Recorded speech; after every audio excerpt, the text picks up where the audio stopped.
নমস্কার, অ্যাস্ট্রোইজডমে সবাইকে স্বাগতম। প্রিয় দর্শক, মেষ রাশির আগুন যেমন হঠাৎ জ্বলে ওঠে, তেমনি আপনার প্রেম জীবনেও ১০ থেকে ১৬ই নভেম্বর সপ্তাহটি এনে দিচ্ছে উষ্ণতা, আবেগ আর কিছু পরীক্ষার মুহূর্ত। এই সময়টা একদিকে যেমন ভালোবাসার দরজা আরও খুলে দেবে, অন্যদিকে অপ্রয়োজনীয় তুলনা কিংবা আবেগের ঢেউ আপনাকে দোলাতে পারে। সম্পর্ক টিকিয়ে রাখতে চাইলে এই সপ্তাহে প্রয়োজন ভারসাম্য, ধৈর্য আর নিজেকে বোঝার ক্ষমতা। রাহুর অবস্থান আপনার মনকে মাঝে মাঝে অস্থির করলেও পরিবারের সমর্থন এবং আপনার নিজের শক্তি আপনাকে সঠিক পথে নিয়ে যাবে। তো চলুন শুরু করি আজকের বিস্তারিত বিশ্লেষণ। প্রথমত সিঙ্গেলদের প্রেম জীবন তুলে ধরব। এই সপ্তাহে মেষ রাশির সিঙ্গেলদের জন্য গ্রহদের বার্তা অনেকটাই স্পষ্ট। আপনার আবেগ, আত্মবিশ্বাস এবং মনোভাবই নির্ধারণ করবে নতুন সম্পর্কের সম্ভাবনা। রাহু একাদশ ঘরে থাকার কারণে আপনি অন্যদের সাফল্য, জনপ্রিয়তা বা সৌভাগ্য দেখে অল্প স্বল্প ঈর্ষান্বিত হতে পারেন। এটি স্বাভাবিক হলেও যদি আপনি এটিকে নিয়ন্ত্রণ না করতে পারেন, তবে নতুন কাউকে পছন্দ করার সুযোগ সামনে আসলেও আপনি নিজের দুর্বলতা নিয়ে ব্যস্ত থাকতে পারেন। ফলে সম্ভাব্য এটি সম্পর্ক জন্ম নেওয়ার আগেই থেমে যেতে পারে। এই সময় নিজের ইতিবাচক দিকগুলো তুলে ধরা খুব জরুরি। মেষ রাশি নিজেই একটি শক্তিশালী আগুনের প্রতীক। আপনার ভেতরের প্রাণশক্তি, স্পষ্টত এবং সত্যবাদী মনোভাবই আপনাকে আলাদা করে তোলে। আপনি যদি নিজের মতো করে হাসিমুখে আত্মবিশ্বাসী ভঙ্গিতে কারোর সাথে কথা বলেন, তাহলে সেই মানুষটি আপনার প্রতি আকৃষ্ট হবে। আপনি যেই আহ, সেটাই যথেষ্ট। তাই নিজেকে ছোট করে দেখবেন না। বন্ধুদের সাথে আড্ডা, পারিবারিক কোনো অনুষ্ঠান, ছোট ভ্রমণ বা এমনকি হালকা কোনো আউটিং, এই সব জায়গায় আপনার জন্য সুযোগ তৈরি করতে পারে। কারণ এই সপ্তাহে আপনি যত মানুষের সাথে মেলামেশা করবেন, তত বেশি সম্ভাবনা আছে নতুন কাউকে জানার। রাহুর প্রভাবের সামাজিক যোগাযোগও কিছুটা বাড়বে, তাই চাইলে সোশ্যাল মিডিয়ায় নতুন পরিচয়ের একটি ভালো মাধ্যম হতে পারে। সপ্তাহের শেষ দিকে আপনার আত্মবিশ্বাস আরও বেড়ে উঠবে। হঠাৎ কোনো উপলব্ধি বা নতুন দৃষ্টিভঙ্গি আসতে পারে, যেটা আপনাকে সিদ্ধান্ত নিতে সাহায্য করবে যে আপনি সম্পর্ক চাইছেন কিনা অথবা কেন সম্পর্ক চান। এই আত্মবিশ্বাসী আপনাকে আগের যে কোনো সময়ের তুলনায় বেশি আকর্ষণীয় করে তুলবে। আপনার কথায় ও আচরণে থাকবে দৃঢ়তা এবং স্বাভাবিক উষ্ণতা। তবে সতর্কতার জায়গা একটাই, আবেগের তাড়নায় হঠাৎ কারোর প্রতি ঝুঁকে পড়বেন না। আগে বুঝুন পরের মানুষটি আপনাকে সম্মান করে কিনা। নিজের সীমা জানুন এবং সেই অনুযায়ী এগিয়ে যান। সব মিলিয়ে সিঙ্গেলদের জন্য এই সপ্তাহ প্রেমের দরজা খুলতে পারে, যদি আপনি নিজের ভেতরের আগুনকে নিয়ন্ত্রণ করে সঠিক সময়ে সঠিক পদক্ষেপ নেন। তো প্রেম জীবন অর্থাৎ যারা ইতিমধ্যেই সম্পর্কে আছেন, তাদের সপ্তাহটি হবে উষ্ণ, আবেগ আর কিছু ছোটখাটো পরীক্ষা নিরীক্ষার সমন্বয়ে তৈরি একটি যাত্রা। মেষ রাশির আগুন স্বভাবতই তীব্র, আর এই সপ্তাহে সেই তীব্রতা আরও কিছুটা বাড়তে পারে। রাহুর কারণে মনে এমন কিছু তুলনা বা ঈর্ষা ঢুকতে পারে যা না থাকলেও চলতো। সঙ্গীকে অন্য কারোর সঙ্গে তুলনা করা বা ভাবা যে সঙ্গী আপনাকে যথেষ্ট গুরুত্ব দিচ্ছেন না, এসব ভাবনা সম্পর্কের মধ্যে অস্থিরতা আনতে পারে। তবে ভালো খবর হলো, আপনার শক্তি ও আবেগের ইতিবাচক দিক সম্পর্ককে আরো উষ্ণ করে তুলবে।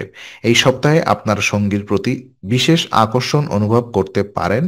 একসাথে সময় কাটানোর ইচ্ছা বাড়তে পারে, এমনকি পুরনো স্মৃতিও ফিরে আসতে পারে। এসব আপনাকে অথবা আপনাদের মধ্যে দূরত্ব কমিয়ে আনবে। তবে একটি জিনিস মনে রাখতে হবে, মেষ রাশির অধিপতি মঙ্গল সবসময় তাড়াহুড়োতে অভ্যস্ত। তাই কোনো ভুল বোঝাবুঝি হলে সাথে সাথে রাগ দেখালে সমস্যা বাড়বে। বরং শান্তভাবে কথা বললে সম্পর্ক হয়ে উঠবে আরো শান্ত, স্থিতিশীল ও গভীর।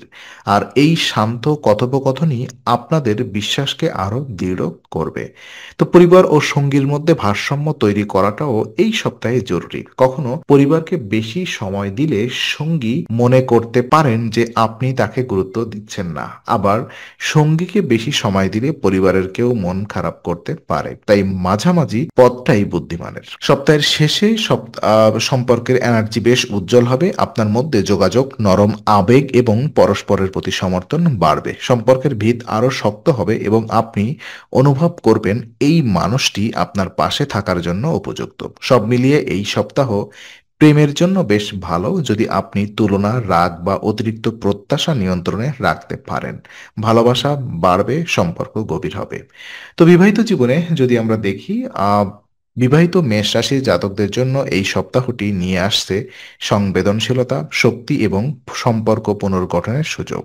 দাম্পত্য জীবনে সামান্য টেনশন থাকা অস্বাভাবিক কিছু নয়, কিন্তু এই সপ্তাহে তা একটু বেশি চোখে পড়তে পারে, কারণ রাহুর প্রভাবে আপনি অকারণে উত্তেজিত হয়ে উঠতে পারেন বা সঙ্গীর কথাকে ভুলভাবে ব্যাখ্যা করতে পারেন। তবে এতে ভয় পাওয়ার কিছু নেই, কারণ আপনার ইতিবাচক মনোভাবই সব সমস্যার সমাধান এনে দিতে পারে।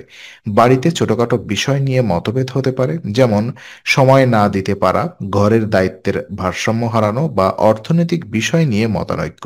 তবে আপনি যদি ধৈর্য ধরে সঙ্গীর কথা শোনেন, তাহলে পরিস্থিতি সহজেই নিয়ন্ত্রণে চলে আসবে। আপনার ইতিবাচক এনার্জি এই সপ্তাহে সঙ্গীর মনেও শান্তি এনে দেবে। এছাড়া আপনার অতিরিক্ত এনার্জি পরিবারে এক ধরনের প্রাণবন্ত পরিবেশ তৈরি করবে। আপনি যে কাজগুলো এতদিন ফেলে রেখেছিলেন, সেগুলো করতে উৎসাহ পাবেন, পরিবার আনন্দিত হবে, সঙ্গীও আপনাকে আরো বেশি মূল্যায়ন করবেন। সম্পর্ক আরো স্থিতিশীল হবে। তুলনা করা বা সঙ্গীকে অবহেলা করা এই সপ্তাহের সবচেয়ে বড় ভুল হবে। তাই সতর্ক থাকুন, সঙ্গীকে সময় দিন, কথা বলুন আর তার অনুভূতি বোঝার চেষ্টা করুন। এতে আপনাদের বন্ধন আরো শক্ত হবে। সপ্তাহের শেষে দাম্পত্য সম্পর্ক হয়ে উঠবে উষ্ণ, স্বস্তিদায়ক এবং পরস্পরের প্রতি ভারসাম্যপূর্ণ এবং ভরসায়ও সম্পন্ন। তো সম্পর্কের সতর্কবার্তা, এই সপ্তাহে আপনার সম্পর্ককে সঠিক পথে রাখতে হলে কিছু গুরুত্বপূর্ণ সতর্কতা মাথায় রাখা জরুরি। প্রথমত, রাহুর প্রভাবে আপনি অন্যদের সাফল্য দেখে নিজের জীবনকে হঠাৎ তুলনা করতে পারেন। এটি আপনার প্রেম বা বিবাহিত সম্পর্কে চাপ তৈরি করতে পারে। যদি মনে হয় আপনার সঙ্গী জীবনে দ্রুত এগোচ্ছে না বা তার কোনো সিদ্ধান্ত আপনার পছন্দ হচ্ছে না, তাহলেই বড় ভুল বোঝাবুঝি তৈরি হতে পারে। তাই তুলনা করা এড়িয়ে চলুন। প্রতিটি সম্পর্কের নিজের গতি আছে। দ্বিতীয়ত, মেষ রাশির আবেগ যখন জোরে ওঠে, তখন আপনি হয়তো তাৎক্ষণিক সিদ্ধান্ত নিয়ে ফেলতে পারেন, যেমন রাগ করে কথা বলতা বন্ধ রাগ করে কথা বলা বন্ধ করে দেওয়া, সম্পর্ক নিয়ে সন্দেহ করা বা নিজের জায়গা ছেড়ে দূরে সরে যাওয়া। এগুলো সাময়িক আবেগ, স্থায়ী সত্য নয়। তাই কোনো সিদ্ধান্ত নেওয়ার আগে কিছু মিনিট নিজেকে সময় দিন। তৃতীয়ত, বন্ধুবান্ধব বা সহকর্মীদের পরোক্ষ মন্তব্য আপনার সম্পর্ক নিয়ে মাথা ঘোলাটে হতে পারে। তো কেউ হয়তো আপনাকে বলবে, তোমার সঙ্গী তোমাকে আগের মতো গুরুত্ব দেয় না, তোমার জায়গায় হলে আমি এমন সম্পর্ক রাখতাম না। এসব কথা সবসময় সঠিক নয়। তাই অন্যের কথায় নিজের সম্পর্ক নিয়ে সন্দেহ করবেন না। চতুর্থ, আপনার আচরণে কেউ অসন্তুষ্ট হলেও তারা সেটা আপনাকে জানাবে না। এটি কর্মজীবনের যেমন সত্য, সম্পর্কেও তেমন। তাই সঙ্গীর মুড, স্বর এবং আচরণ লক্ষ্য করুন। তিনি কিছু বলতে না পারলেও হয়তো প্রত্যাশা করেছেন আপনি বোঝেন। এই কথাগুলোই অথবা এই সতর্কতাগুলোই মনে রাখলে পুরো সপ্তাহ সম্পর্কের দিক থেকে নিরাপদ ও শান্তিপূর্ণ যাবে। তো বিশেষ কিছু উপায় আমি আপনাদেরকে দিতে চাই। দেখুন, এই প্রেম অর্থাৎ আপনার প্রেম বা দাম্পত্য জীবনে মানসিক শান্তি, স্থিতিশীলতা এবং সম্পর্কের উষ্ণতা বজায় রাখতে এই সপ্তাহে সবচেয়ে কার্যকর উপায় হলো প্রতিদিন ভগবান নৃসিংহের উপাসনা করা। নৃসিংহ ভক্তদের ভয়, উদ্বেগ, ঈর্ষা, সন্দেহ এবং নেতিবাচক চিন্তা থেকে রক্ষা করেন। এই সপ্তাহে রাহুর প্রভাবের কারণে আপনার মনে মাঝে মাঝে অস্থিরতা, তুলনা বা না বোঝার অনুভূতি তৈরি হতে পারে। নৃসিংহের উপাসনা এমন এসব মানসিক অশান্তিকে দূর করে আপনাকে সঠিক পথ দেখাবে এবং সম্পর্কের মধ্যে শান্তি বজায় রাখতে সাহায্য করবে।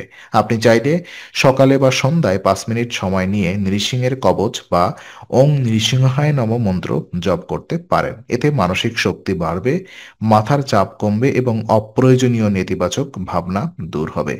নৃসিংহের উপাসনার আরেকটি বড় উপকার হলো এটি আত্মবিশ্বাস বাড়ায়। আর মেষ রাশির জন্য আত্মবিশ্বাসী হলো প্রেম ও সম্পর্কের শক্তির মূল উৎস। আপনি যতই শান্ত ও আত্মবিশ্বাসী হবেন, তত সহজ হবে সঠিক সিদ্ধান্ত নেওয়া এবং সঙ্গীর সাথে সুস্থ যোগাযোগ বজায় রাখা। সবশেষে এই উপাসনা আপনার ঘরের এনার্জিকেও পরিষ্কার ও পজিটিভ রাখবে, যার ফলে সম্পর্কের উষ্ণতা ও ভালোবাসা আরও স্বাভাবিকভাবে প্রবাহিত হবে। তো আজকের আলোচনা আমরা এখানেই ইতি করছি। আমরা আশা করি এটি আপনার মনে নতুন কিছু আলোর সঞ্চার করেছে। যদি ভিডিওটি আপনার ভালো লেগে থাকে তবে লাইক দিতে ভুলবেন না। আপনার মতামত জানাতে কমেন্ট করুন এবং প্রিয়জনদের সঙ্গে শেয়ার করে তাদের জীবনেও আলোর বার্তা পৌঁছে দিন। আর অবশ্যই আমাদের চ্যানেলটি সাবস্ক্রাইব করুন, কারণ এখানে আমরা প্রতি মুহূর্তে নতুন আলো ও জ্ঞানের কথা নিয়ে আসি। আবার দেখা হবে, ততক্ষণ ভালো থাকুন, শান্তিতে থাকুন। নমস্কার।